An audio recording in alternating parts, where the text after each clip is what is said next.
Bismillah, elhamdülillah, və salatu və selamu alə Rasulillah və bəd. Deməli, qadınlardan biri sual verir ki, bəzi hicablı qadınlar hicablarını açıblar və bunu da insanlara təbliğ edirlər. Hicablı qadınlara təbliğ edirlər ki, biz hicabımızı açmışıq, siz də hicabınızı açın. Bu nə dərəcədə düzgündür? Təbii ki, bu şeytani bir fikirdir. Hicab Allahın əmridir. Bax, namaz Allahın əmri olduğu kimi, oruc Allahın əmri olduğu kimi, hicab da Allahın əmridir. Yəni, bir qadın namazı necə ölənə qədər qılacaqsa, hicabı da ölənə qədər taxacaq. Namaz, oruc ibadət olduğu kimi, hicab da qadın üçün ibadətdir. Allah Teala buyurur ki, وَعَبُدُ رَبَّكَ حَتَّى يَأْتِيَكَ الْيَقِينُ. Ölüm sənə gələnə qədər Rəbbivə ibadət elə. Siz baxın da, yəni kimsə hicabını açıbsa, bu o deməkdirmi ki, vəssalam, Allahın hicab əmri daha keçərli deyil. O dözmədi, o səbirli olmadı, o Allahın əmrini yerinə yetirə bilmədi.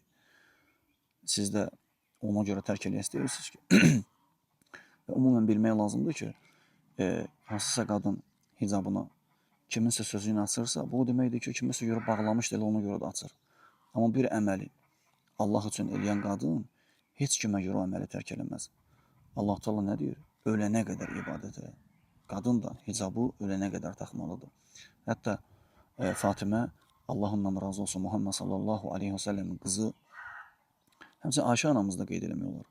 Fatimə ölməmişdən öncə nəsiyyət edir ki, mən öləndə məni gecə basdırarsınız və məni dəfn eləyəndə cəsədimin üzərinə bir parça belə tutarsınız. Niyə görə? Çünki yad kişilər mənim əzalarımı hiss eləməsinlər deyə. Fikir verin, öləndən sonra öz iffətini, namusunu fikirləşən qadınların ümmətindəyik. Yəni, sən qadın, müsəlman qadın, o qadınların arxasıca gedirsən. Necə ola bilər ki, açarsan hicabı və şuar da odur ki, azadlıq, rahatçılıq, rahat nəfəs alır, rahat hərəkət eləyir. Bunlar düz deyil, bunlar şeytani fikirdir. Ayşə anamız, Allah ondan razı olsun, görün necə öz iffətini, qiriyyətini fikirləşən qadın idi. O zaman ki, Muhammed sallallahu aleyhi və səlləm deyir ki, insanlar qiyamət günü anadan olduqları kimi çılpaq, ayaqyalın, sünnətsiz aləmlərin Rəbbi olan Allahın qarşısında duracaqlar. Ayşə anamız deyir ki, ya Rasulallah, fikir verin qadının iffətinə, namusuna, qiriyyətinə. Deyir ki, Allah Rasulü, əgər belə olacaqsa, onda insanlar bir-birini görməyəcəklər, kişilər, qadınlar bir-birinə baxmayacaqlar.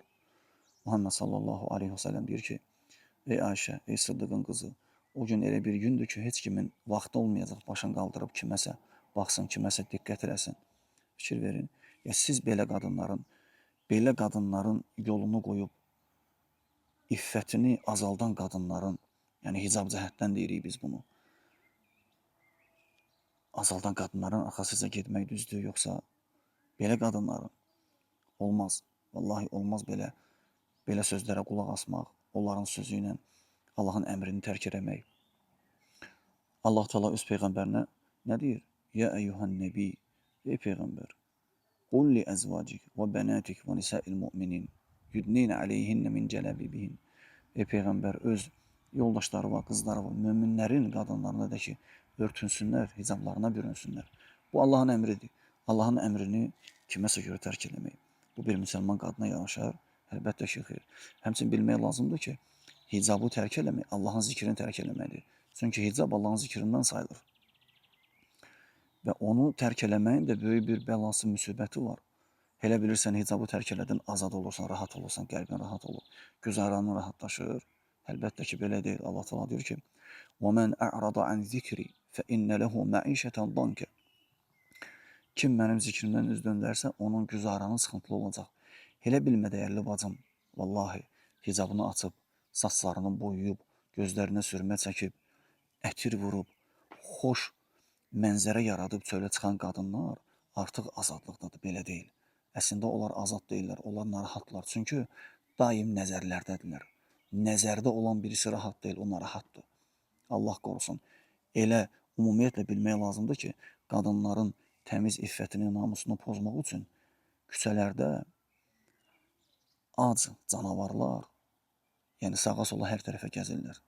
Onca ehtiyatlı olmaq lazımdır. Həmçinin bilin ki, dəyərli bacılarım, dəyərli müsəlmanlar, bu fikri deyənlər şeytanın dəstəsindəndir. Şeytanın dəstəsindəndir. Allah Teala buyurur ki, kəməsəli şeytan iz qalə lil insani kfur fələmmə kəfər qalə inni bəri'un minke və inni əxafullah rabbel ələmin. Şeytan, o şeytan kimi, yəni münafiqlərdən burada gedir əsas söhbət, lakin onlar da şeytanın tabiçiləridir. Allah Teala deyir ki, o şeytan ki, insana küfr eləməyə əmr eləyir, insan ona itaat edib küfr eləyəndən sonra insana deyir ki, mən səndən uzağam. Mən aləmlərin Rəbbi olan Allahdan qorxuram. Fikir verin, dəyərli bacım. Deyir hicabı aç. Açandan sonra o oyana, sən də oyana. O oyana, sən də oyana. Allahın əmrindən səni çıxardır.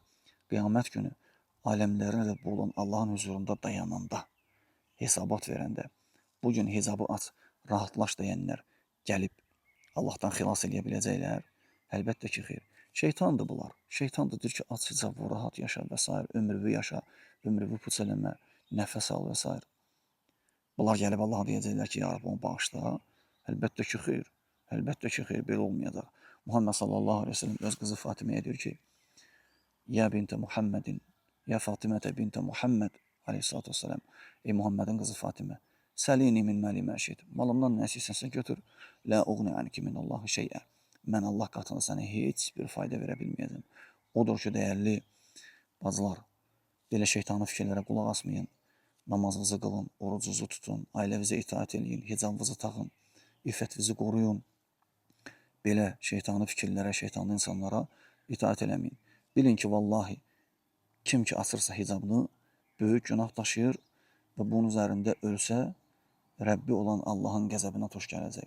Allah Teala hamını qorusun. Allah Teala bütün müsəlmanları ibadətlərində sabit etsin. Velhamdülillahi Rabbil ələmin.